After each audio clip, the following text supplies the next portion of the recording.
What's good, riders? Everybody tuning in.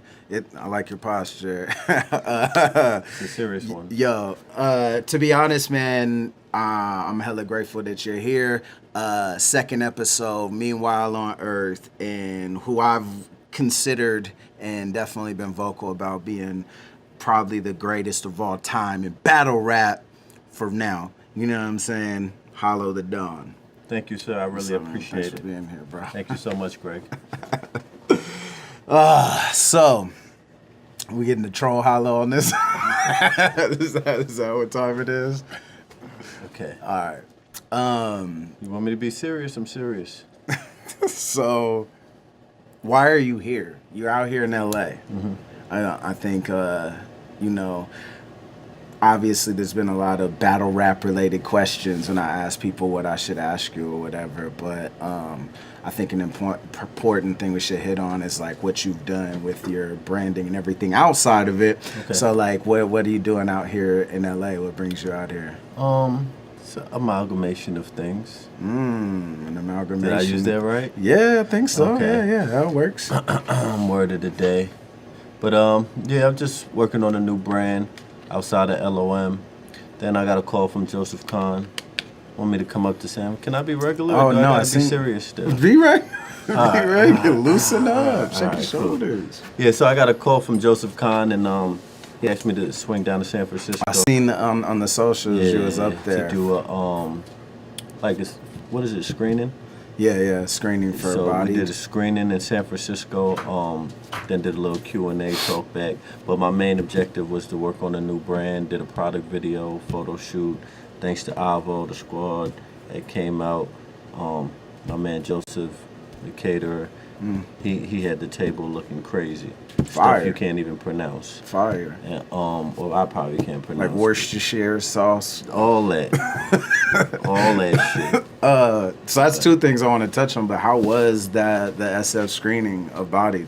Oh, it was incredible. It was like my third time seeing the movie, and now that I'm like obviously 3 watches in, you know how you get to peeping like background shit and all type of stuff that I didn't catch the first time. So it was dope. I got to appreciate different stuff I didn't catch the first time. It's like you rocking the LOM shirt. My man had to.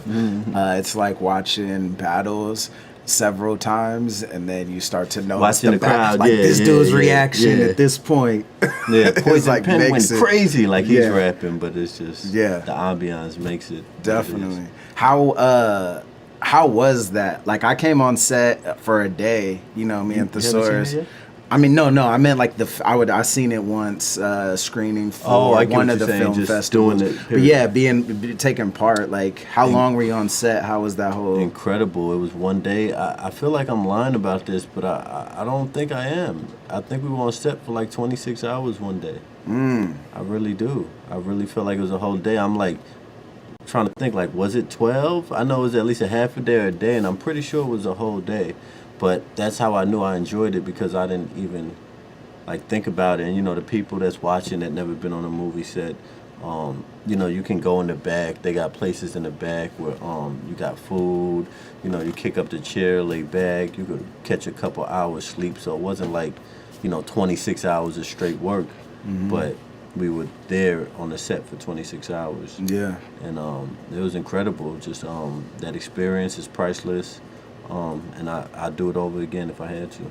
That's fire. Yeah, it was super dope. Yeah, even when I was there, and I just had, me and Thesaurus just had a few lines or whatever, a couple lines, and it was a solid 12 or 14 hour day. Okay, so then I know it's 26 hours then if that's the case. Yeah, because you're pretty prevalent on that. And in there, you did a 2-on-2. But real quick, I don't want to cut off your wisdom real quick before you go on. One thing I thought about before I came here is like, I've noticed a lot of people talk about stuff that they're not involved with directly. So it's like, you're never going to see DNA and K-Shine say nothing bad about ESPN. Not while they're on it now. You're not going to see me, Disaster, you talking bad about Body. And that goes with everything. So I think people don't even recognize that most of the time if they're talking bad about something that has to do with the culture, that it's because they're not in there, they're not involved somehow, or they don't know somebody involved. Right. And I don't even think they're conscious of that. But that's just what it is. Like I said, Right. I think me and B-Dot touched on it a little bit, and I related it to like the local, like a local hip hop scene in the city, and like even experiences I had in Portland, where it's like you see that when someone comes out, like we all gotta support each other, Yeah. like we don't do it, and it's like, oh, you have a show coming up, like that's why you're preaching that. It's about you. Exactly. You know what I mean? Exactly. Yeah. All right, I get what you're saying. Yeah. That's exactly a great analogy because that's really what it boils down to. When I realized it, I'm like, I'm not gonna sit here and talk shit about Smack, and I got a battle coming up. But as soon as, you know, I'm go to another league or doing something else, then it all comes out. Oh, Smack used to do this, and you know, and it's like, I don't really appreciate that, but I just hope people are knowledgeable that that's what they're doing. And the fans echo the sentiments of like the artists they're fans of. So it's like we feed them the narrative, you know, sure. Like classic example, like Charlie Clips 3-0, like that whole, you know, however chunk of time where he was just undefeated, even though there were several defeats in that. But like him saying actively, I'm 3, you know, or I'm undefeated or whatever, became the narrative. And he was great at that too, I think, because he was so likable. Yeah. Which he still is, but which he's a good guy. But have you been drinking? No. About to say, that'd be real unprofessional. I smell alcohol on your breath here, man. I got to get loose to. Okay. It's a lot of pressure. So you have been drinking. Yeah, I'm faded right now. All right, piece of shit. Very unprofessional of you. Thank you. I appreciate that. You did it 2-on-2 in the movie. I don't want to spoil too much or whatever. Oh yeah, that's one of the best parts. With it is for sure. You and Lux teamed up, and so I know like when I tweeted out to the fans like questions to ask you, someone asked like, were you guys gonna do a 2-on-2? Is that something that was one of the questions? Yeah. Because you guys seem to have a lot of history in there. Yeah, you know? like I had put up the picture, you know, to promote the movie and stuff. Obviously, if it was like how do I say it? If it was like, if he was in the same city as me, or, you know, we both agreed to do it or something, it has to like come together more than forcing it. Right. So if it's organic, I would do it. You know what I mean? But if we gotta force it, then I don't think I would do it. Right. You know what I mean? Yeah, you guys had a chemistry that read like on the camera, right? Yeah, I was kind of shocked because it's not like we kicked it much before, you know, and it's a couple times I tried to call him and he was busy, and I called him again and he was busy, and he's a busy man, you know, so it's just like we really couldn't put it together how we wanted to, but when we got on set, like the synergy just came together, you know what I mean? Like out of nowhere, it's just like, I guess the respect we got for each other, it just came together, and I was shocked because I really felt like, damn, we ain't been, because bro, we didn't practice that 2-on-2 at all. Like literally, like, damn. I don't want to like cook Lux because it's gonna make it seem like I'm cooking him, but I'm just stating the facts. Like I tried to work, and he's just like, I don't think I've done 2-on-2s before. Right. You know, me and Big T used to spar. Like you know, me and you done went over bars. Like I've went back and forth with battlers. I don't think Lux does that at all. So I think it was super. Like he just creates in a vacuum. Yeah, like he was literally like maybe like 2 weeks before we had to shoot our scene, I would come out like, yo, what you got for the third line? It's like, I don't know what to put there.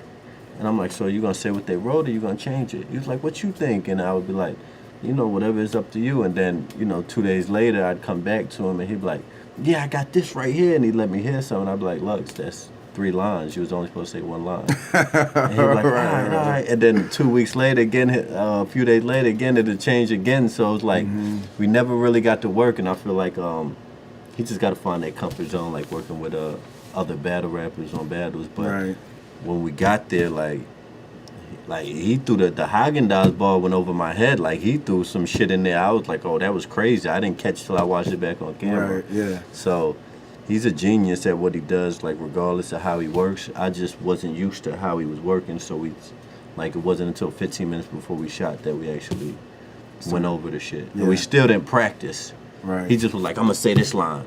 I'm like, all right. So then after you say that, I'll say this. He was like, all right. So I say this then. Yeah. It wasn't really like a practice. That's crazy because it doesn't seem like that, you know? Like On camera, right? Yeah. And I think with the chemistry, do you think that since you guys had already battled, that it was easier to even, you know, because there's nothing in the way of like feeling competitive. Yeah. Like you got it out that's the way. Good point. That's a good point. I think that had a lot to do with it too. Yeah. Yeah. So. Yeah, on the same topic, basically like you and Lux, obviously, you know, at the forefront as far as what at least has been rumored or put out as like top paid battlers or whatever. And there was like the strike event not too long ago, URL, and all the controversy that surrounded that. But finances in battle rap.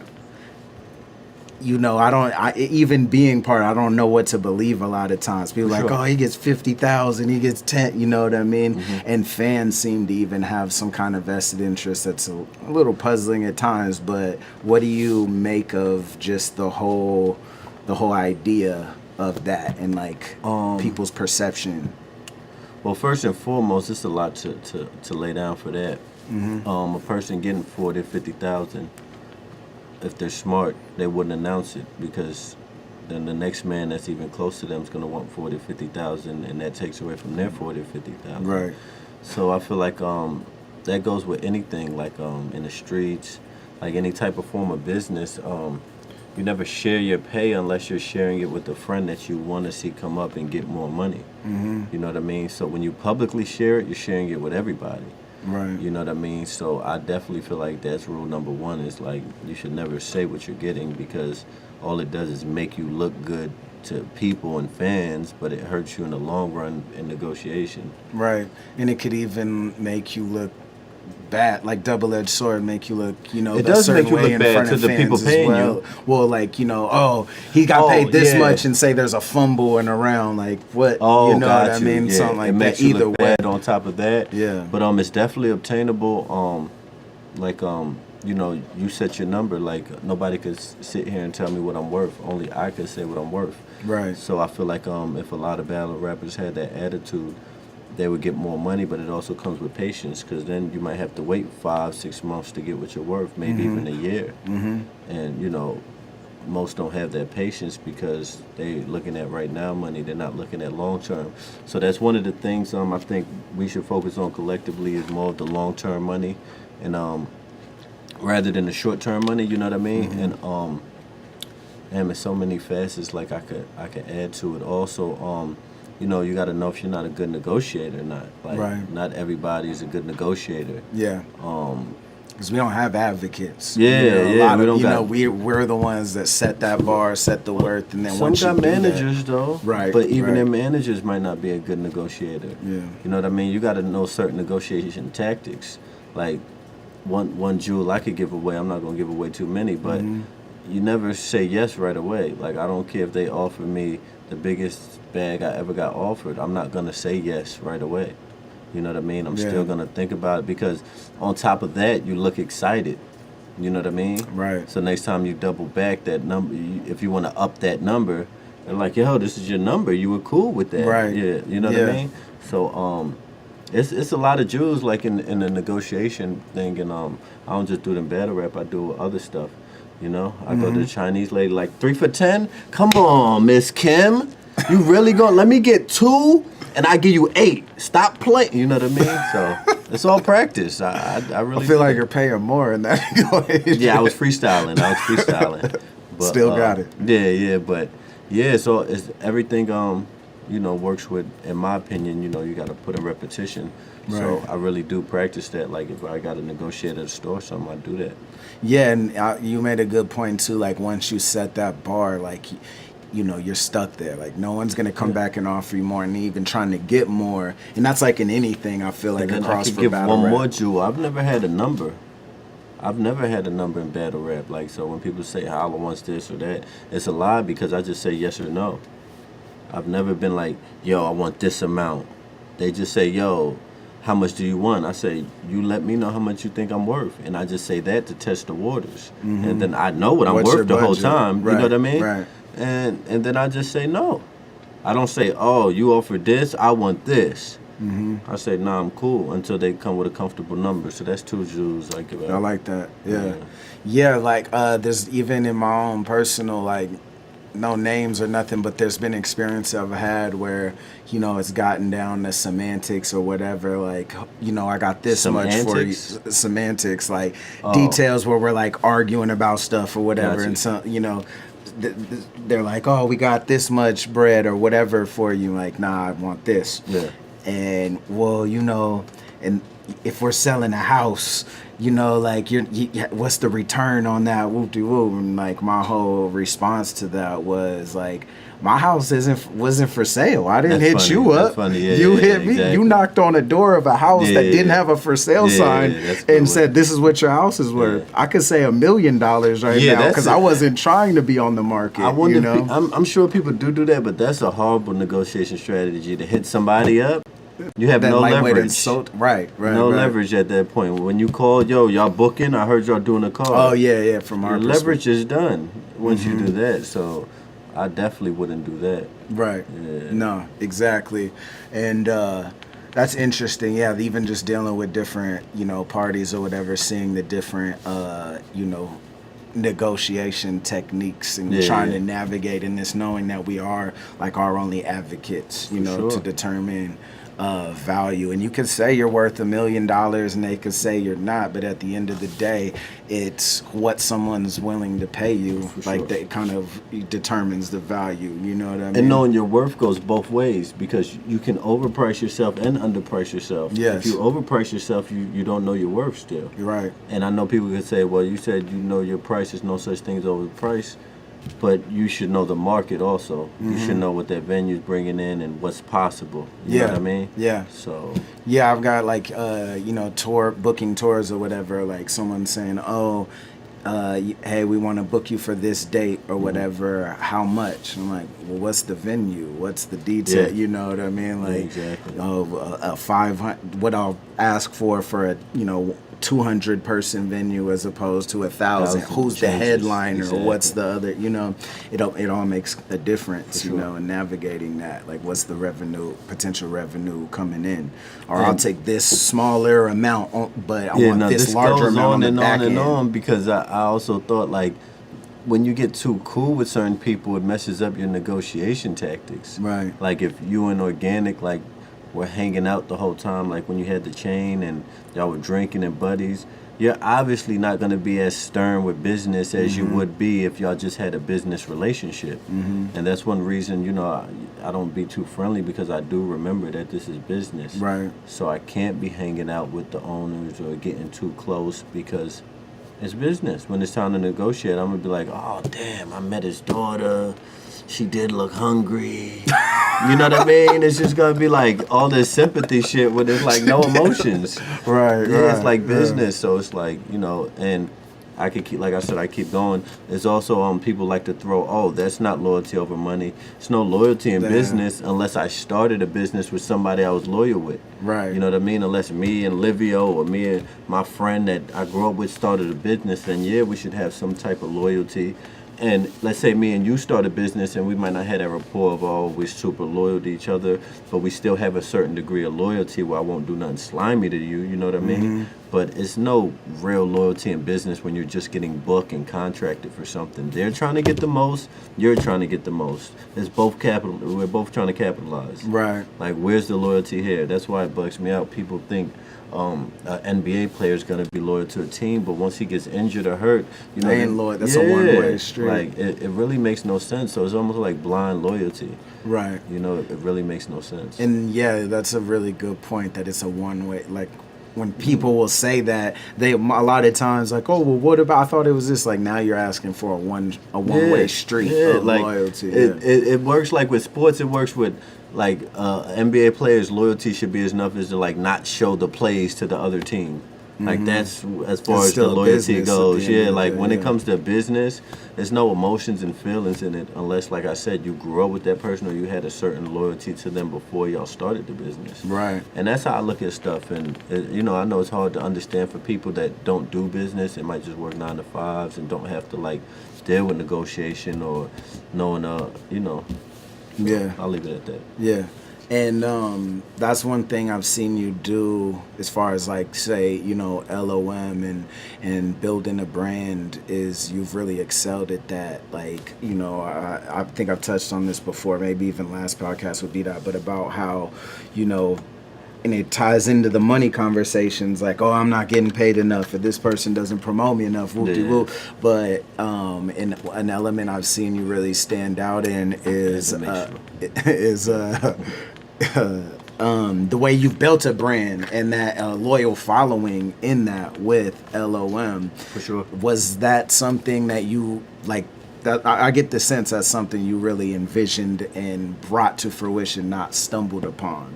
For sure, definitely that, and consistency. I'm learning consistency with anything you do beats anything. Like, Right. you know, the guy laying the brick every. I don't even want to use an analogy like consistency. Let me just put it like that, because sometimes I feel like analogy loses stuff. But Right. it's just like, you know, I could name little small things like making sure no customer left unsatisfied. Like if I got to take an L, I'm gonna take the L. Right. Like it's been people that's like literally ordered and be like, yo, I thought it was red on there. That shit looks orange. I don't want that. And I gotta, you know, take the loss on the postage that I paid for or whatever. Or some people like, yo, I want my money back. I don't like how this shirt feels. You know, or people that I feel like might be scamming me. That's like, I didn't get the shirt and, you know, for months. And I'm just like, it says deliver to your place. All right, let me just send you your money so you don't say hollow, rip me off. You know, Right. so I feel like that goes a long way. But most people are just worried about, I don't want to say most people, but I feel like some businesses are worried about the quick dollar. And when you're building a brand, I don't think that should be your focal point is the quick dollar. It should be more about making sure the people feel like, yo, I got treated right, I got good quality. Right. You know what I mean? And that's what I focus on with the brand. Yeah, I think that's really smart. I'm gonna take my shoes off. We're gonna be here a while, right? Yeah. My feet don't stink. All right. All right, cool. You good. Get comfortable. Get comfortable. So I'm like, when we battled, he took his shirt off. No, he's taking his shoes off. What's next? Yeah, What's next? What is next? Shit, that's funny. I know, right? Yeah. I can't You're gonna help it. T-Rex the hat. No, like I've definitely seen that personally too. You know what I mean? Like, I always think of this example, like touring and stuff. Going to the first time in most states, or cities and states, but specifically going to Colorado. There's a act we did, or a bill we did, where it was like 15 people on the bill. And Artists? yeah, it's like one of those showcase Gotcha. 15-minute Yeah. sets. Everyone does a half hour. We don't end up on. We're supposed to headline. It's supposed to be our show. We don't end up on till like 1:30. The lights are coming on in the venue. It was a poppin' show. Like 10 people stayed because there's so many, you know, trash acts or whatever. But there's 10 people there. I was there with a crew of people, and I could sense like, man, why are we even doing this? I'm like, nah, we gotta perform like it's sold out. Yeah. We performed like it's sold out, hooked them all up with merch, all this stuff. Next time we came back, they all brought a bunch of friends, you That's know. dope. Then there's like 20 people there. We circled back again, you know, over time or whatever, and it got to a point where we would be like a main support for various acts, you know, with bigger names. But it was like our show, like that folks goes a pulling long up way. pulling up in party buses, all wearing our merch, like That's loyal lit. fans. And it was that whole thing of, you know, we gave away merch at the sure. certain, kind of took that and kind of built that relationship Yeah, for a gestures. long term. For sure, that's huge. The gestures are huge. Yeah. So I think that's smart. I don't want to, you know, there's a lot of questions, and obviously we could talk about battle rap all day, but I want to dive into some other things. Like, I don't even want to touch really on like you and John or anything like that, but it reminds me of a concept like Who's that that? I've seen. Okay. Okay. What that I seen recently. Like did you watch the Conor Khabib fight? Yeah, I peeped that. So like and I've seen this in other examples too in battle rap, but that like bad blood between battle rappers kind of or anyone across competitive sports, like Khabib and McGregor had bad blood throwing the dolly or whatever, Conor throwing the dolly into the tour bus, all these things. That was staged. You think that was staged to Sure like promote the fight or whatever eventually? I mean, how do you get film people inside the bus? They're already there, like, oh, like. Yeah, it looked like cell phone footage. It looked pretty crispy to me, but even that even if it was faked, that even lends to the point more so that the thin line where feuds or personal problems can hype up a grudge match and people really buy into it, the fans, they choose sides and it's exciting, but then once it kind of crosses that level, that line and gets real, like Khabib after the fight, you know, jumping out and trying to swing on his camp or whatever, and those same people that were hyped about the bad blood between them, you know, taking a high road all of a sudden, like, oh, it's unprofessional, but you were hyped about it when it was this grudge match. Like, what do you think about that sort of thin line where... I mean, I haven't put much thought into that, but I feel like, you know, it's what it is. It's like you go to battle rap event and everybody's like, I shoot you this, I shoot you that, and then somebody gets shot. They're like, what's going on? Why would he do that? And Right. it's just like, Yeah. it's like you wrap the whole event talking about shooting people. So it's just like have your cake and eat it too type of situation where you kind of want it to get there, but you don't want it to go all the way. Yeah, yeah. So, that's a real weird... I haven't put much thought into that where I feel like I could break it down. I just feel like, you know, a lot of times people don't know what they want, I guess. Yeah, because the same people that are like cheering it on are arguing like, nah, this person is more gangster, this one's more real, this fool is harder than that. And then when something breaks out, it's like the moral high, like, that's just unprofessional. Like, that's what you've been wanting, you know, or putting the energy you've been putting out there. Yeah, I know. And then now all of a sudden it's too much. Like, where is that ground? It's a puzzling thing it's when no I look ground. at it. Yeah. I don't know, like, yeah, I don't know where to fall on that either, but it's definitely something. I feel like I've like seen people talk. I want to say after the Conor Khabib thing, Rogan or someone talking about that. And I immediately thought battle rap. You know, it's same entertainment. thing. I feel like that only really applies to entertainment. You think? Because nobody in real life really does that, no. Right, and it's like hypes competitive up a entertainment. fight, and then when they fight, they're like, "Why'd y'all fight?" They usually be like, "Oh, they fought." So I feel like in entertainment, that's really just like the underlying thing in entertainment. It's like, all right, let's make it entertaining, but let's not go too far, kind of. So yeah, you know. Yeah, definitely has a lot to do with entertainment. It's like I heard someone recently, I think it's like my girl, talking about like horror films, you know, and just like, why would you want to go there to a movie and pay to like feel uneasy and be scared, you know? And then like I was thinking about it with all the like violent entertainment movies, all these things, shoot 'em up movies, all this stuff. We're always kind of ingesting it, and it creates a certain. It does happen in everyday life because people love to be scared or be in that little fear moment, but they don't want to die or get shot or nothing. Right. So I guess it does happen in real life because the scary movie thing boggles my mind too. It's like It's like I want the closest experience to being punched in the face. Like I want to watch someone get punched in the face, but I don't want to get punched in the face. I want that adrenaline without. That's weird. I'm sure it's something way deeper there. Yeah, exactly. And then when something actually happens, you know, then it's like, oh my God, I can't believe that happened. Well, it's like we've been putting that out, that energy out there for how long? That's the part that'll probably get on my nerves a little bit. Is like, you don't think that would happen? What do you think would happen? Right. So getting back, I think we even touched on this earlier, and there's one thing I wanted to get back to was like you know, on your Instagram and everything, I've seen a lot of like videos like you giving back and kind of doing work in the community, you know, giving to the homeless, the houseless, and things like that.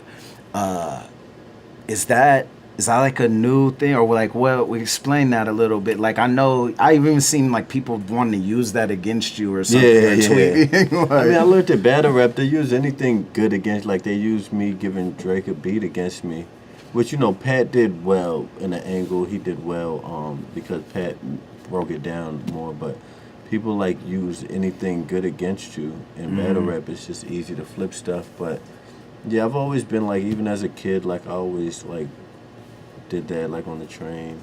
I could have $12. I give $1 or something just because I feel like if they're willing to beg, they, you know, they're way on a lower level than me financially. right. So, you know, I definitely always had that in me somewhat, but it wasn't until I really seen the blessing I got and what I had going on, and I realized like, I need to like offering, almost like reciprocity, like give some of this back or give back somehow from what I'm receiving, because it's damn near like I'm literally rapping and doing fun stuff for money.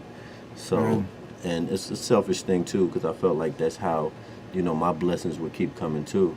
But I put my time into it, so it's not like it's something easy to do. You know, I literally take my time out and my money out and do it. But now I'm doing something a little different, because with anything you kind of like want to find something new. So now I like volunteer at the Christian Help Center, where I just like package food, and it's sad because nobody there is like under 50. It's like only the people that's like getting ready to die soon want to put their work in, like, oh, God's calling, time to help people. Right. I'm 65, like, Damn, right, like right. it's nobody young there. Yeah. So You're like the youngest yeah, in the whole building. and they make me feel good because the ladies are like, "Muscle man, we need you." You know rip what I off mean? your I'm like, beater. oh, yeah. Right over. Yeah, asshole. But I'm super. Funny story. I said on Twitter the other days. I showed a few of them the trailer, and I didn't think that was a good idea. The body trailer? Yeah, because I forgot how much cursing it had in it. I wasn't really tripping on like the racist stuff and shit, because everybody like did, but the curses, like, sorry, Brenda. At the Christian. Yeah. Brenda at the Christian. I don't think everybody there is a Christian though. Right. That's just the majority of them are. Yeah. But yeah, that was a bad idea. But yeah, that's what I do a little now. I still do what I normally do. But sometimes life happens. I got my own stuff I'm going through. Sometimes I'm not as motivated when I got stuff going on, and it doesn't even have to be financial. It just be like regular stuff going on in my life that I feel like I lose focus a little bit. You know what I mean? So, but my main goal that I stick to and I do is, you know, to help anybody that cross my path. Right. Like, that's not really hard for me. It probably would be hard when I was living in New York, because you're walking a lot of the time and you pass so many people. But I'm in a car in Florida, like, I'm going to see, 2 people a day that might ask for help. And I even do it with people that don't ask for help. Right. If somebody just looks like they need help, I'm going to ask them, do they need help? So that's just my mission, and that's what I'm on. And I feel like if everybody was on that, or more people would get help. But, you know, I think society is. Yeah, I think that's amazing. And I also like that, you know, that you from time to time film it, you know, record on your phone and put it online. Yeah. Which I don't know. I can only guess it's happened to you personally, but I've seen it on other people's accounts who've kind of done similar things. People being like, "Oh, well, you want the attention," or this and that. Of course, and I broke that down. I really broke that down, and I'm 100% convinced I know why. It's a person's own insecurities mixed with guilt. Because everybody wants to be like a good person. Everybody wants to help. But then they come up with stuff like, oh, you're probably going to smoke crack. Oh, they're dirty. I don't want to go near them. Oh, I need money. What about me?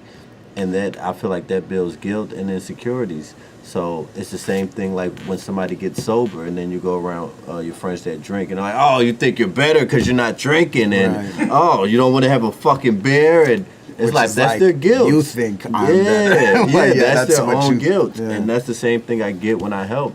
It's like all them people saying that, it bothered me at first because I didn't understand it, and now to understand it doesn't bother me because I know, that's your own guilt. That's your own insecurities because you want to be a good person naturally, like we all do. Right. But you just and you rationalize feel like it's a personal it. attack on you. Yeah, he thinks he's better than me. Yeah. Yeah, and that's because you rationalized it when you had the opportunity of, whatever excuse you made. Right. And that's all it is. So it doesn't bother me no more. And my other thing is, like, I post This year, I probably posted like 10, 15 times of me helping. I told you every day, every time somebody passes me or like, I will help. So it's like I posted 10 or 15 out of 1,000 this year. Like, you know what I mean? Right. And my thing is, we're all going through levels of life. So sometimes I might could give $10, and sometimes I might give 50 cents. And sometimes, boy, I'm going through it. I got some nice words for you today. Yo, how you doing, brother? Yeah. Okay. What's your name? Okay, yeah. Like a conversation. Like, help ain't always got to be monetary. Help is free. You can, give conversation, talk to them, Look give them them in the advice. eye. Yeah. So it's like, it's all types of levels to it, but I make sure, I put my work in because at the end of the day, that's one of the reasons we're here, in my opinion. So Yeah, I agree. I've had experiences of just sharing conversation with, someone who looked like, they needed it, and looking them in the eye, asking their name, their story, and things like that, and visibly seeing how much of a difference it's making, because it's more important than the money. Yeah, because a lot of times I feel like they may feel invisible, someone like that, because of, They are invisible. Yeah. It's like 100%. Rare commodity. People like us come by and actually, because I feel like I said, even the money nowhere adds up to that. Like, I feel like if somebody walked by and gave them $1 to somebody like you, walk by, give them a conversation, means way more than that $1 or $2, because they haven't had nobody that look them in the eye that at least act like they cared or gave them some attention. Like, everybody wants attention. Right. Like, no matter who the fuck you are. Yeah. So I think that's a huge thing, is to like look them in the eye and ask them questions like, yo, you good? Or what's going on? And then I'm a great listener too. I like stories, and I mean, not to say it like this, but like half of them are crazy. I like crazy people. They're entertaining. You know what I mean? Yeah. Sometimes it gets a little too crazy. But like, dude, definitely. matter of fact, I just was at the gas station dropping off the rental car, and dude walked up and did whatever I did for him, and he started showing me like bullet wounds, and he said he got shot at with his mom's. His mom's got murdered. He got shot 4 times and stabbed. Bro, he's showing me like bullet wounds. He had one in the heart, one here, got shot like 5 times. And I'm just like, all right, I really wasn't, shit like that. You know what I mean? Some people ain't able to handle that. I can. Right. But I can see why some people like to get scared off with shit like that, or feel like, you know what I'm saying? So I've had some crazy experiences, but nothing ever, like, as long as I feel like you're a good person and your energy is there, like, I've had crazy, like, another recent, this was like a month and a half ago in New York. Dude didn't even want nothing. He was just crazy. And I was standing there, and he's just like, I forgot how, he told a joke. I didn't even think he was homeless, because he kind of looked irregular at first, until, like, he smiled and I seen the grill missing. And I said, all right, maybe he's on drugs. But he, like, told a joke to a homeless dude sitting down, and it was kind of funny. I forgot what it was, and I laughed. You can't engage with crazy people. Once I gave him that laugh, hey man, and he gets to going, and he's mad close in my face, and he's talking about being in prison. He's doing all this wild shit. Then he said like some gay shit, like, yeah, because I was fucking up there too. And I'm just like, all right, dude, like, I don't know if I could walk off. So you get in situations where people are like, see, this is why I'm never helping again. I'm not fucking, you know what I mean? But I feel like as long as you good, like, I've never had nobody like hurt me or do nothing crazy. So with my energy, I'm still looking them in the eye. I'm still like kind of laughing, but I'm like, all right, dude, I'm gonna get out of here. You're right. You know what I mean? Yeah, and you have to even think, they say like people are mirrors, right? And I've heard or read or whatever, the idea that I kind of liked of like people being mirrors, and like your sense of self is in large part due to your relationships with people. So if you put that in terms of someone living on the street and their daily interactions with people kind of looking past them like they're invisible, being ignored, or looks of disgust, or feeling threatened, like someone trying to get in their car with it, like that's going to affect their sense of themselves, and the psychological effects that I have, like, I can't even imagine. Do you think that comes back to you eventually? Like laws of attraction? Yeah, I definitely think, what we put out there definitely comes back. And what you touched on too, like, is this going to drugs, things like that. I may have even touched on this maybe on, I don't know, Watch or something, but like the book The Prophet, Khalil Gibran, something I always like. There's this chapter on giving, and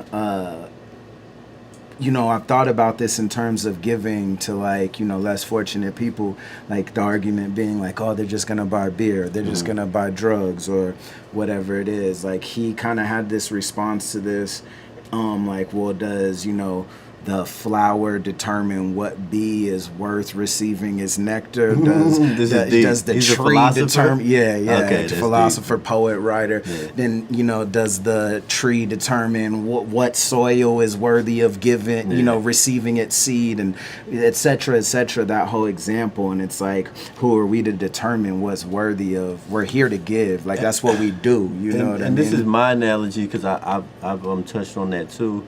My thing is, I give a homeless person $5, right? They might take $1 and buy a beer. The average person, let's say they're not doing too well in their life, their dad gives them $500 and they have a habit. They're going to go buy weed. They're going to go buy their habit with the money that somebody gave them. So they're doing the same exact thing. Right. Like if somebody gave them money and they were broke and they have any weed, coke, drinking habit, hookers, they're going to go do that.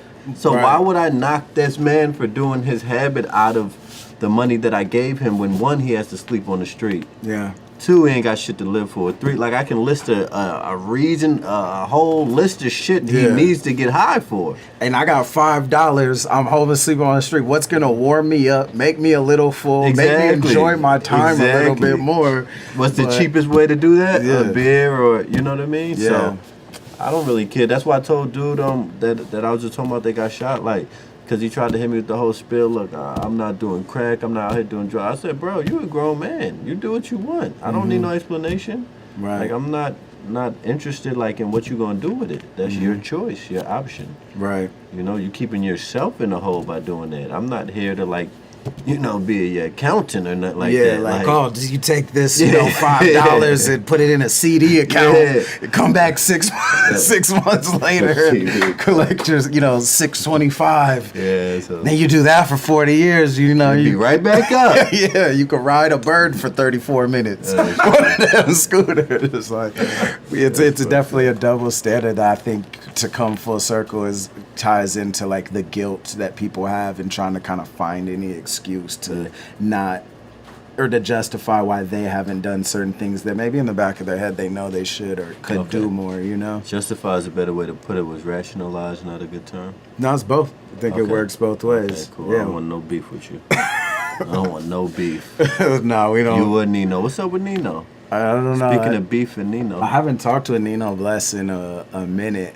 You was just talking mad shit about him before the camera came on. Oh yeah, about him for sure. I talk about him all the time, but never in a good way. Nino Saul. I always made the analogy because me and Nino Bless usually like tend to talk around when I have a battle, like, and we'll just have the weirdest tangented conversation. I'm sure having how having a conversation with him is, but I like related him to. And maybe someone else said this because I never even played Assassin's Creed like that. But there's like those characters in video games. You like go up to the bartender or the person and they give you directions on the map or ideas like, oh, go talk to, this character in this other land or whatever. Life is serious. I'm not playing no video games. You ain't play. Well, essentially, he's like, well, it's someone to just bounce ideas off of. But I still don't understand why you say it gets weird. Huh? Well, I'm saying with me and him talking, we'll start off talking about battle rap and end up, debating like. Got you. Yeah, he's a professional flat debater. Earth or something, or I don't know. Professional debater. Yeah, definitely. He is a master in debating. So I heard a rumor that I was super interested in. Not in the rumors, my boy. Next question. Okay. So I heard a truth, I think. A potential truth.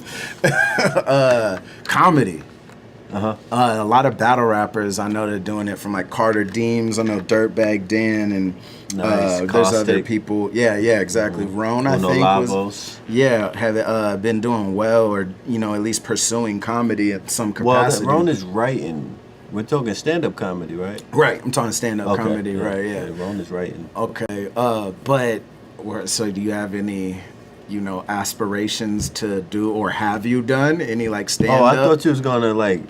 You got anything now you could kick us? I'm like, no, kick a joke. Sway in the morning of comedy. No, The hyenas. Yeah, we're not with this group. Now it's a tough crowd. That's two things I made goals for this year that I'm definitely I'm procrastinating because I'm gonna do it at the end of the year. But comedy and poetry is just to get up there because I think those are two things I wouldn't be comfortable doing, and I'm all about like hopping out my comfort zone. Excuse me, and forcing myself to do something new and different. So, yeah, that's nothing I'm going to pursue unless I really enjoy it. But damn, a thought just hit me. I thought of a joke like 2 days ago. I never put my phone. It was funny as fuck too. Hit that voice memo okay. real quick. I don't know if this is it, but I remember another one. But yeah, most of my shit's gonna be like you. I'm sure you know George Carlin. Mm-hmm. One of my favorites. Yeah. Most of my shit's gonna be like that, like where it's not comedy, it's just truth with some wittiness. Right. I'm not really trying to sit here and make up stories. Yeah. And I'm like, oh, I met a bitch with one titty, and it's just like I'm literally gonna tell like shit I think is true, and I'm not gonna go up there to and like try to be super funny. Right. I'm just gonna really like tell some truth with some dope wittiness, and if they laugh, then cool. Yeah, Carlin was amazing at that. Yeah. Same with like Bill Hicks. Yeah, Bill Hicks is fire. He's one of my favorite of all time. Yeah, you mean Alex Jones, but go ahead. Infowars.org. Not that, I think Hicks they like is took Alex his Jones. channel down or something like that. Because that's really Bill Hicks. Recently. What? What? Alex Jones? It's Bill Hicks. Reincarnated? No, they faked Bill Hicks' death and made him Alex Jones.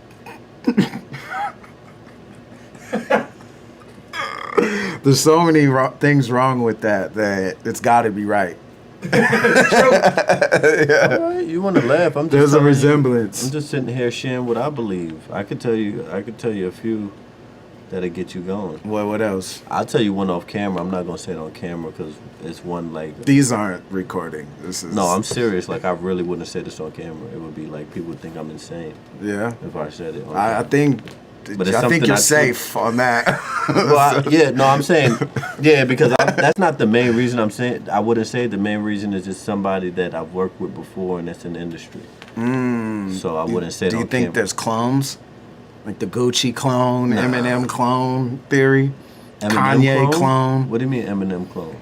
I don't know, man. No, that I've randomly seen people be like that, like how Gucci went away, came back, super skinny, like, oh, that's a clone. They're cloning I heard the celebrities. Gucci one, but I think there's a similar one with Eminem. But when did he get cloned? I don't know, after he OD'd or something. I don't know. He died? He didn't. I mean, he died, I think, for a second. I don't know. I'm not a pusher of this. It's just I've seen it. But what do you believe? I don't know what to believe. I'm not super. I'm very, very skeptical of that, of that in general. But I'm not sure 100%. But so then, how you decide to believe? Because we're not sure about anything. So what makes you decide just how much information or resource or? Yeah. I think that being able to. I mean, now we're getting into truth, like the Sam Harris, Jordan Peters, like a debate of truth, which is like I don't even think I'm equipped enough to have. Because you got to make a stand eventually, or you shouldn't even really bring it up if you're not going to stand nowhere. Not saying you brought it up. I'm just saying in general, like if you believe whoever you believe killed Kennedy or whatever you believe happened there, it's no proof.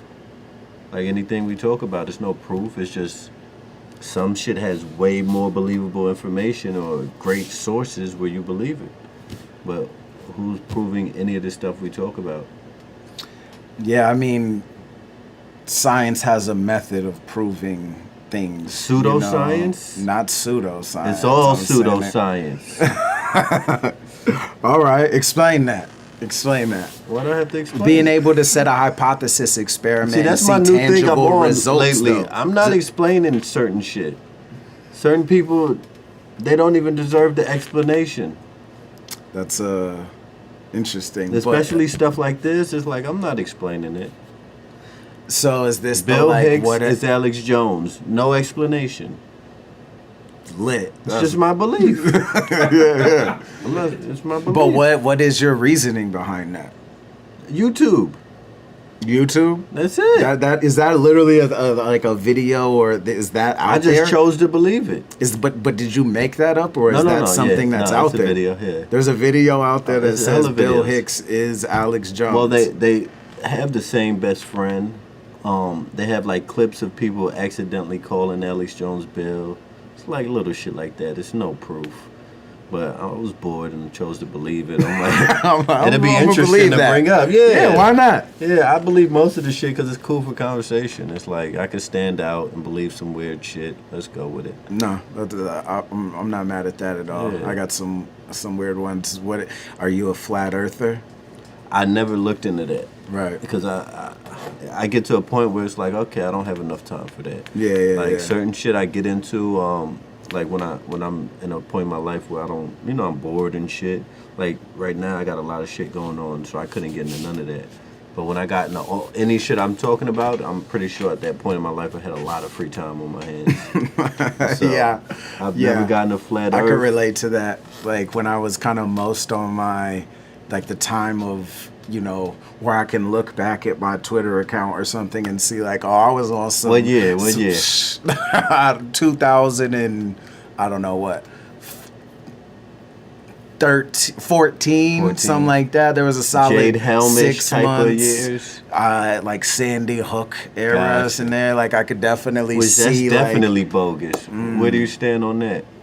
I don't. You don't stand anywhere. I You're don't on that. anything if you don't stand for something. But man. you don't have to stand for anything on any I'm just subject. saying that 'cause you ain't stood for that yet. The lie that the media or social media or anything taught us is that, because something is happening and we're made aware of it, we're entitled to an opinion on it. And everyone always says, I'm entitled to an opinion. Like sometimes you're not entitled to an opinion because you don't with the know. media like, lying to us, we're not entitled to opinion. Our tax dollars and everything pays for that. No, I'm not saying you're not entitled to an opinion on the media or anything. I'm saying because I know what know you're saying. I'm something is asking happening. you a question. I'm saying you don't think we should have an opinion on anything the media puts out? I didn't say that. No, Oh, okay, I my said fault. we're not entitled to an opinion on everything. You Everything know the what I'm media saying? puts out, we are. Nah, because you're made aware of any occurrence, doesn't mean you're automatically in a position to have an opinion on it, especially not being informed on that or only having one source. Well, that's different. Or If you're anything not like that. informed, then you shouldn't have an opinion, of course. Right. But no, I love this. We can keep going. What's your opinion on psychedelics? Have you done psychedelics? Like acid? Acid, mushroom, anything hallucinant? No, I only did mushrooms when I was linked out one time. My best friend Friday left. Okay, well, I don't want to say his name, but it is what it is. He's a school teacher. Damn, I shouldn't have said that. Could we edit this? Well, yeah, it's like I Okay. said, he's already been on. All right, he's a school But, teacher. But he left some mushrooms. Well, it's cool. We ain't that popping. He left some mushrooms in my class. No one watches this. We said click we. it like 1,000 times. And that's where all the views come from. The board of education ain't watching this. Yeah, but he left exactly. some mushrooms in my closet. Well, he told me to hold them. He was going somewhere, and I had them in my closet for like a week. And one day I was sipping lean. Of course, pancakes and syrup. I never do the lean without the Zans. They go hand in hand. And Bars. oh, I didn't even mean to rhyme. And I'm just like, I can't even remember what my mind state was. I was fucked up. And I just like started chewing one. And then I texted him, and he was like, "You gotta eat the top or some shit." And I think I the ate caps. the stem. Yeah. So I was like, should I do it? And I think I might. I don't even remember, honestly. I might have ate 2 of the caps, and I think I seen a vacuum, and that was it. Was the vacuum there? I was Or- leaned out, so I don't. I have a vague memory of how that went down. Yeah, right. And that's No, of course. unfortunate. I was talking to Caustic and Frank Stacks yesterday. Just like how Battle the Bay and MLB, some of them events I was linked out, like, it's unfortunate because I don't, like, have a clear memory of a lot. Well, not Battle the Bay because I battled there, so I wasn't on no drugs. But, like, MLB, like, I have no clear memory, and it's like, it really bothers me that people come up like, yo, you remember this? And I'm just like, no, I don't. Yeah. You know what I mean? So, but yeah, that's the only time I'm not into psychedelics though. Yeah. Yeah, never tried acid or none of that. Oh yeah. But I would try DMT maybe one day if I feel like it. Oh yeah. Yeah, I might. DMT. I have had some for years. I got it somewhere. I can't remember, but I've never done it.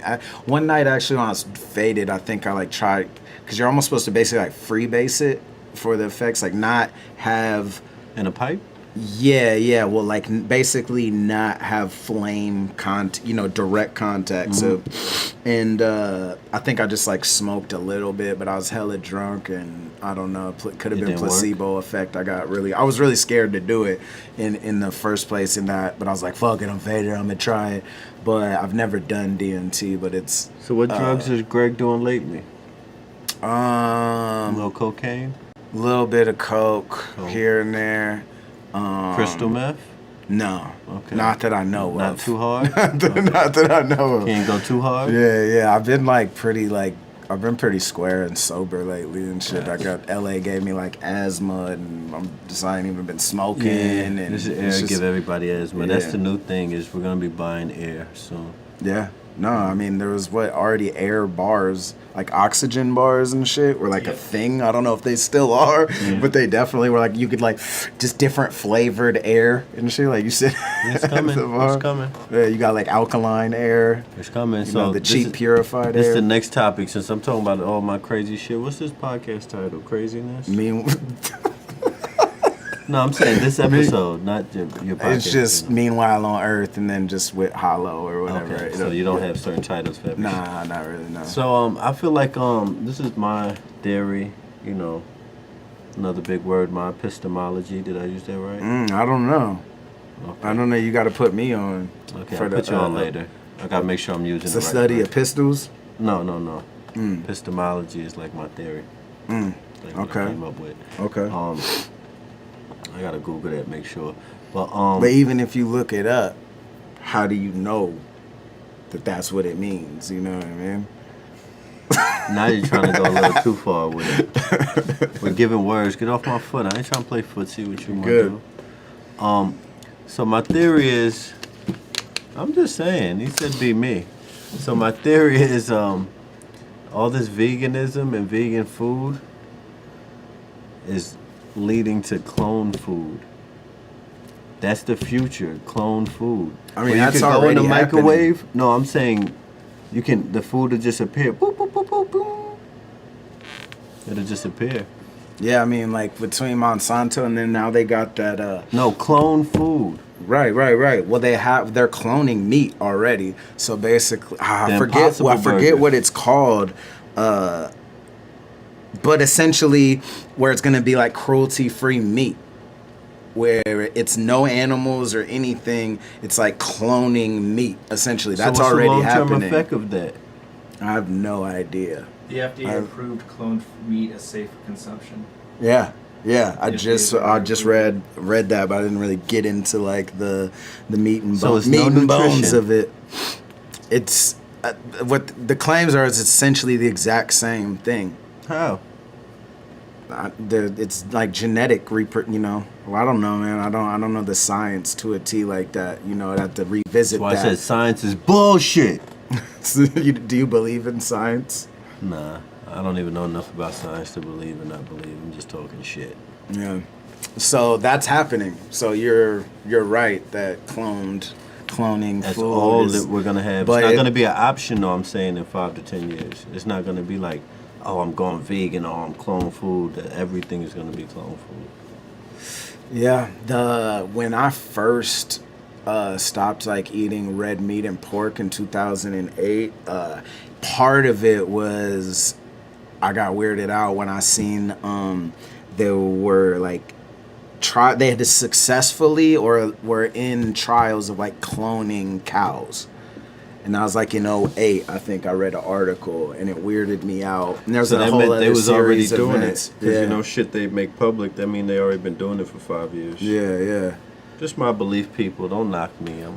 But why vegan is why? I think it's so easy. Popular, and that's what's getting pushed to the forefront. So I feel like everything that gets introduced, you got to slide it in there quick. Make it acceptable to the public. and then you force it on them. You know what I mean? You make them feel like they're choosing to do it rather than forcing it on them. Let me say. So yeah, I don't think they would be promoting this veganism so hard in all the media and everything if there wasn't an agenda behind it.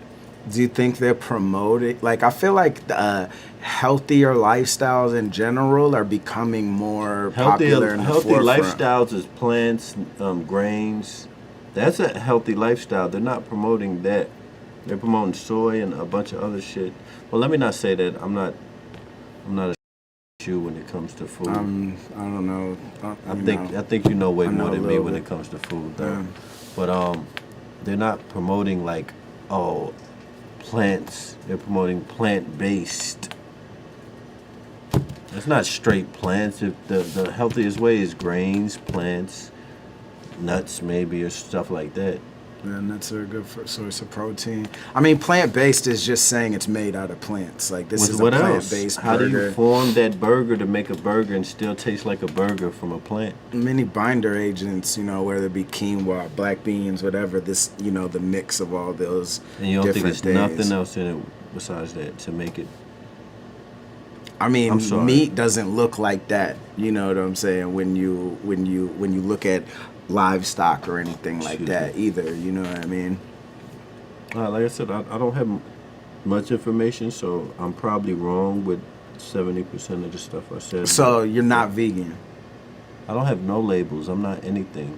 I'm That's hollow. interesting, aren't you? What's about others? 'Cause The you're- others? Yeah. The others. Break that down, because that's kind of the backbone of that, right? It's Yeah, like I not still having have labels. to build more on that. I'm in the like beginning stages, but it's something dope that I'm going to get going. Excuse me, but it's just like being label free. So, like it's all about the superior, the human race.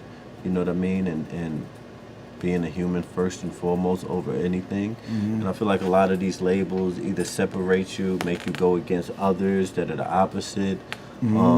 It's all type of mind games and fuckery. So the others are just gonna be like good energy people. Like I'm all about the energy now. Like when you meet people, your energy introduces you. Like your energy is everything. Like people anybody that's on a certain frequency could read your energy. Definitely. You know what I'm saying? Yeah, Like and it's contagious. Yeah, because like when we were just talking just now, like I could read like that you were like, this motherfucker do not know what the fuck he's talking about. It was a certain point you said that in your head. Your energy was telling me that, and that's why I kind of corrected myself and was like, yo, I'm not the smartest man. Very perceptive, Hollow. Yeah. So yeah, that's like a movement. I'm definitely gonna get going because it's like, yo, we underestimate ourselves so much. Like, who's to say I can't start a religion? Like, who's to say that? Right. Like, who's to say I can't do whatever the fuck I want to do? You know what I mean? And one of the quotes of the Body movie that I loved is I forgot how he put it, but it was Adam's dad, and he was like, you can do anything you want if you sound smart enough doing it. You know what I mean? So, not saying, I fully believe in that, because I do think that's some manipulation a little bit. But, yeah, that's something, future goals. The others. The others. Yep. Label free. I'm not a vegan. I'm not none of that. I Right. don't claim nothing. Only thing I believe in is me. So even though I shove these beliefs here and there, I'm a hypocrite. We all are, man. I don't believe in shit but me. I'm not about to ride or die for that shit. If somebody said, look, we'll cut off your arm, is Sandy Hook real or not? I'm like, look, I don't fucking know.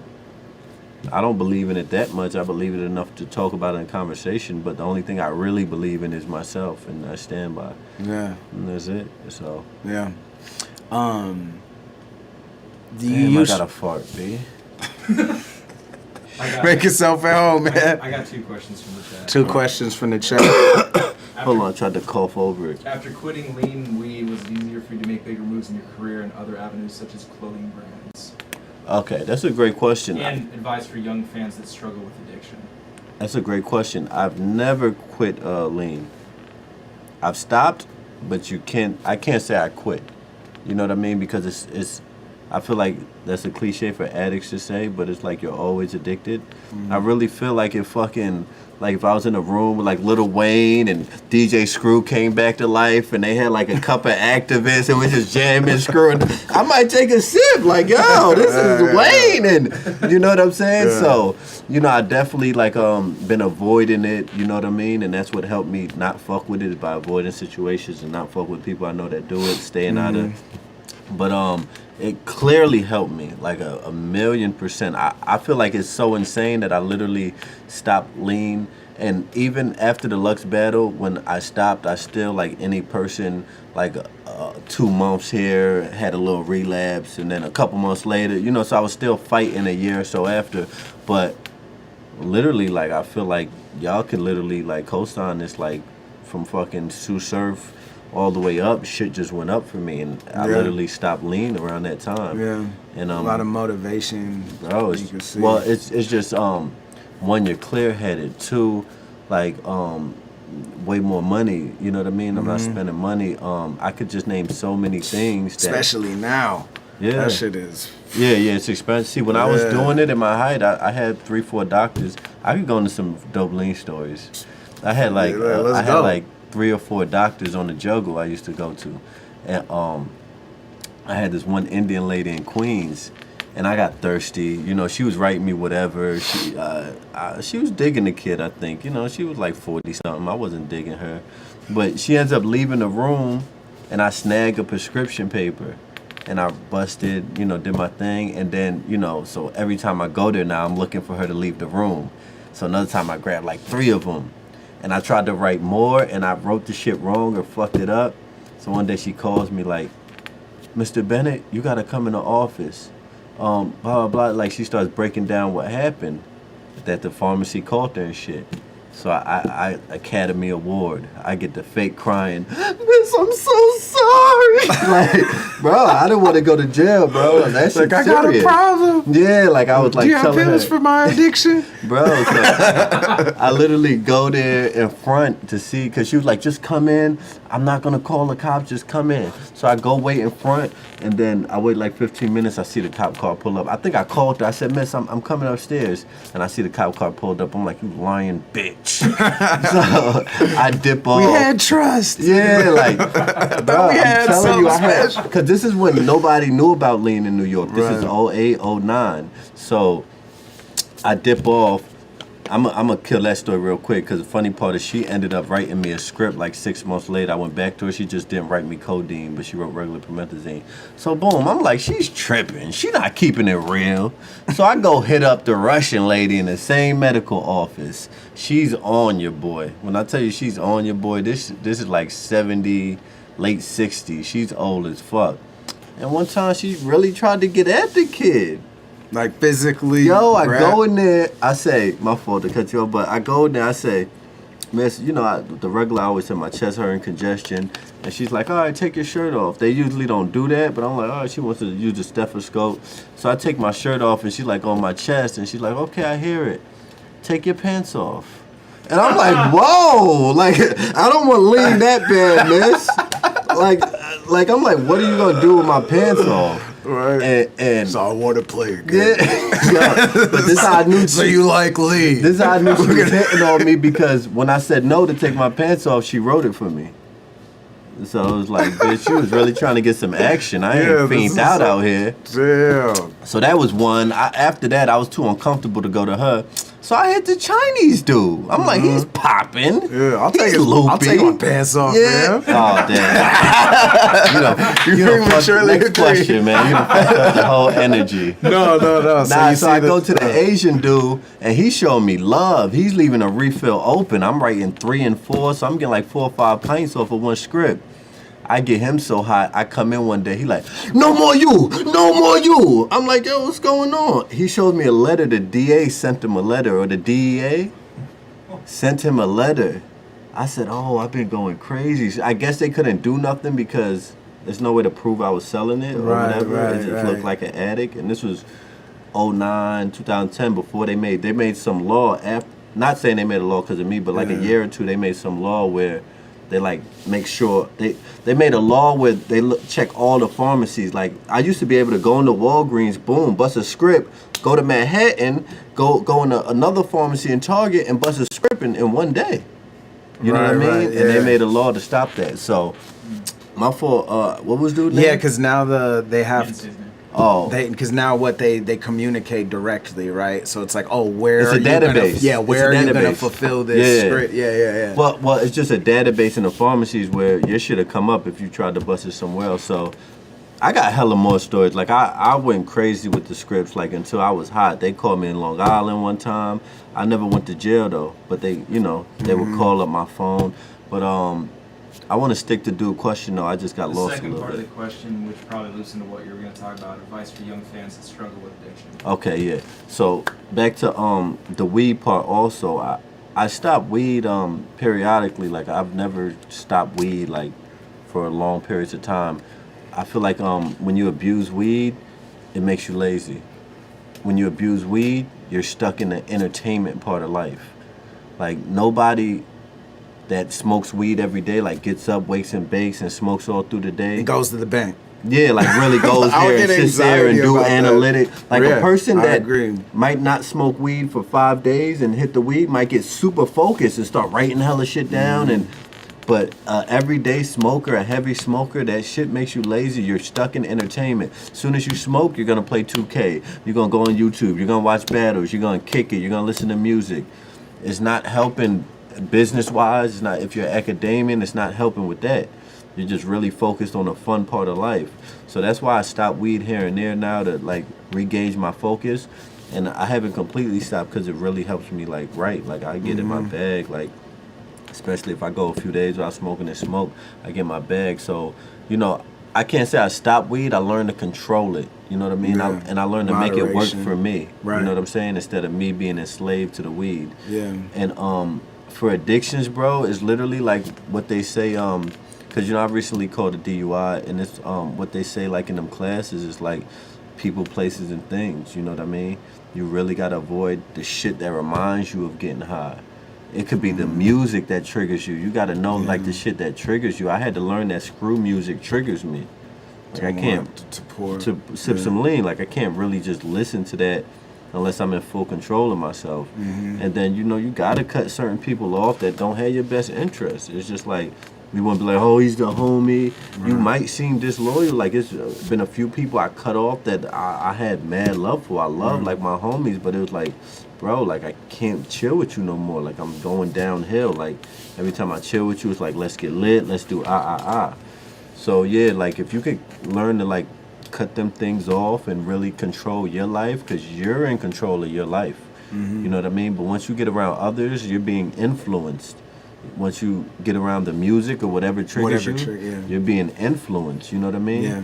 So When I it's was smoking cigs and like quitting cigs, it was like watching shit like Mad Men or like any other shows where it was like a lot of cigarette smoking in it. Instantly be like, damn, it looks so like they're enjoying it so much. That's like my I battle now. Yeah. But that shit triggers you for sure. Yeah, I think moderation with anything, like even relating like the same stuff like you're saying with productivity, being effective with weed. Like same thing when I was smoking a lot, like wake up smoke. Like I wouldn't want to go do some like interact with the public after getting high or work out. Yeah, exactly. And it goes even for like shit like coffee. Like I know I toured with someone who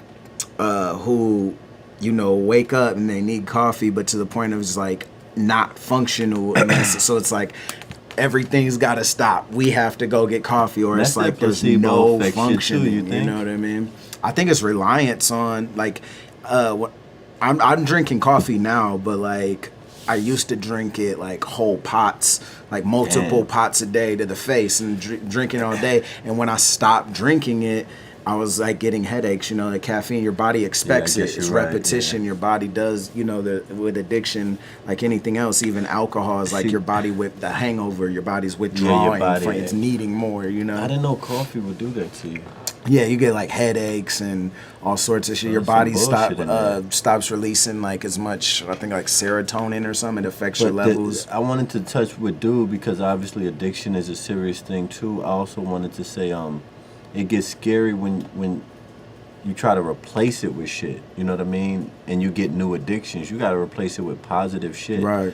You can't like stop cigarettes and be like, I got the e-cigarette now. Like, you're just replacing it with some other bullshit that you don't know what's gonna do to you. Mm-hmm. You know what I'm saying? So it's like you really got to replace shit with either positive habits or just, you know, I don't have all the answers, but that's a scary part. You know, I start drinking a little bit and I'm like, hold on.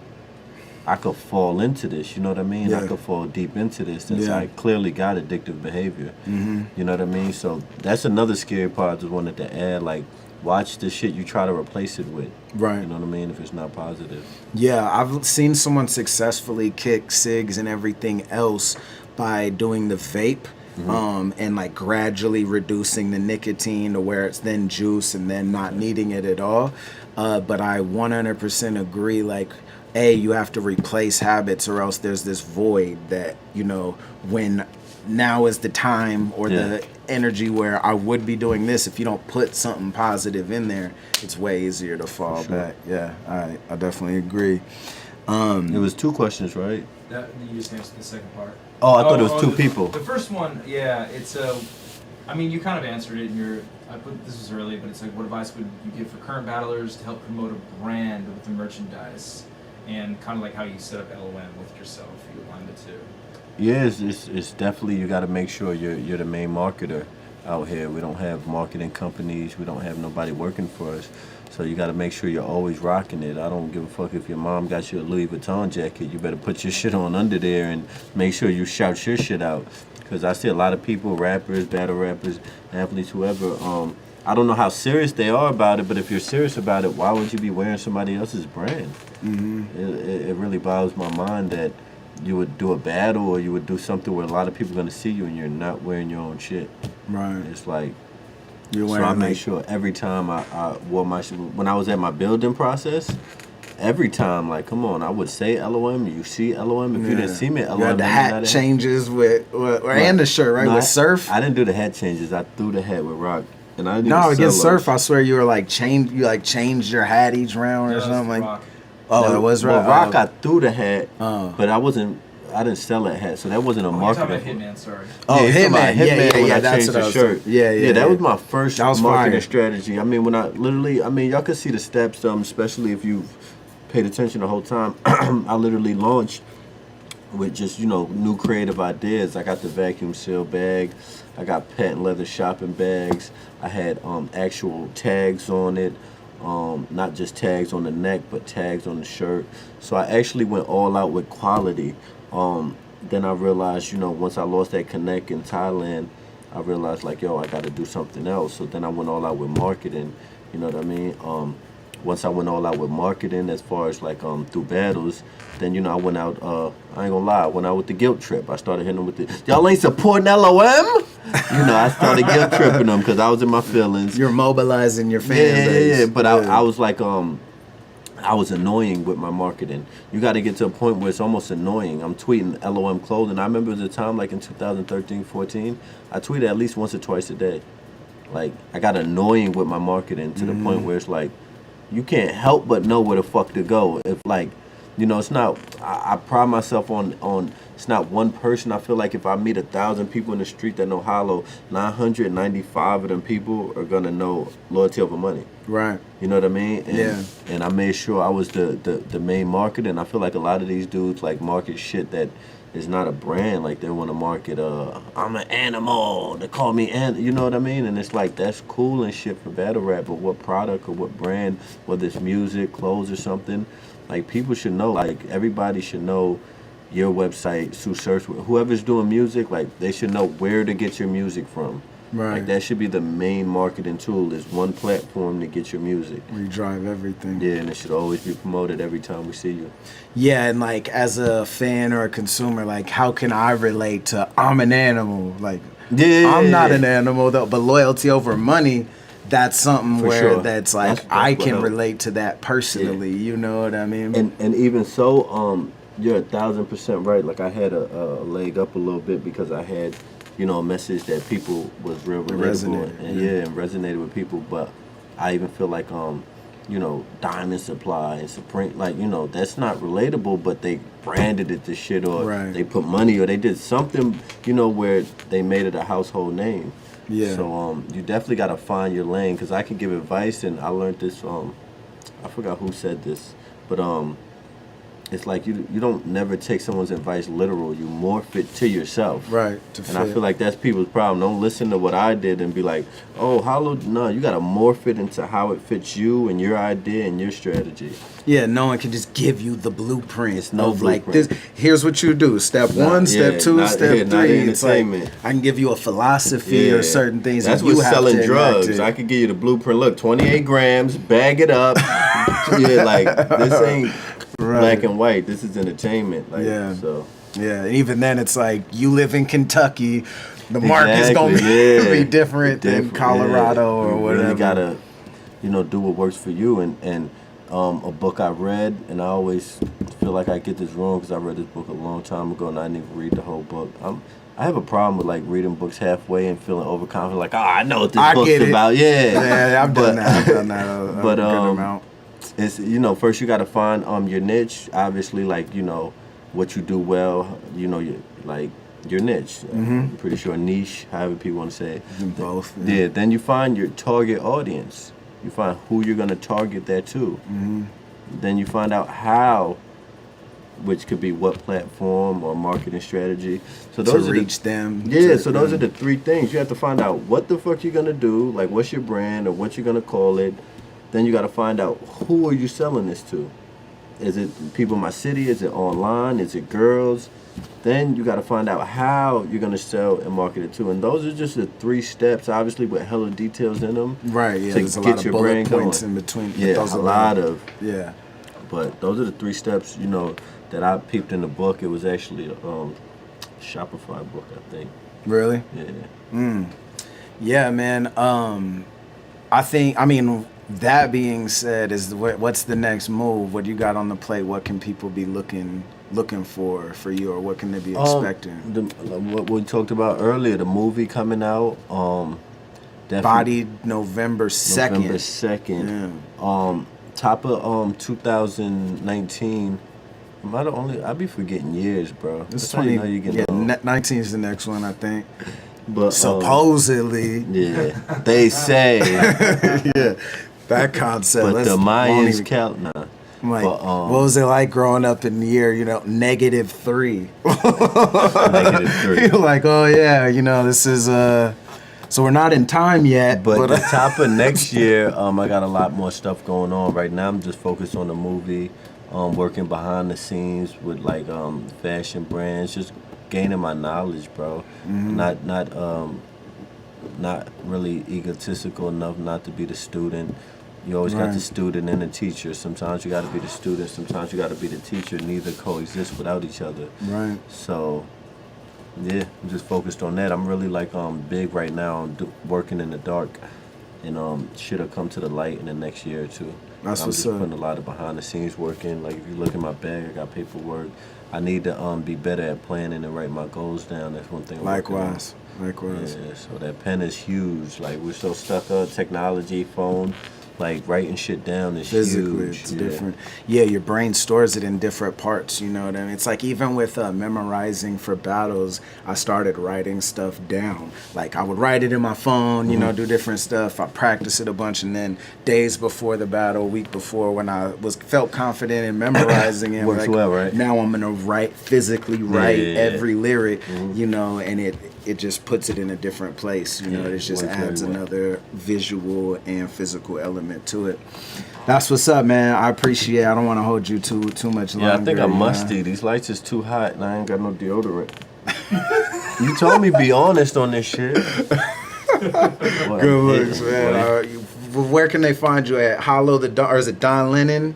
Are we really Twitter, gonna do that? All that, yeah. We gotta let them know. This is millions of people. It don't matter. We got the same fans, ILLMAC. We got the same 7 people. I appreciate you, man. Thank you, man. Don Leonard LOM on the Instagram. Hollow the Dawn on Twitter. LOMclothing.com. hiddenlabelclothing.com coming soon. Who else I'm working with? Shout out Essence Dispensary in Vegas. Those my people. We do big things out there. You know, that's about it. That's what's up. Time. Hennessy and hand grenades, gunpowder and holy water.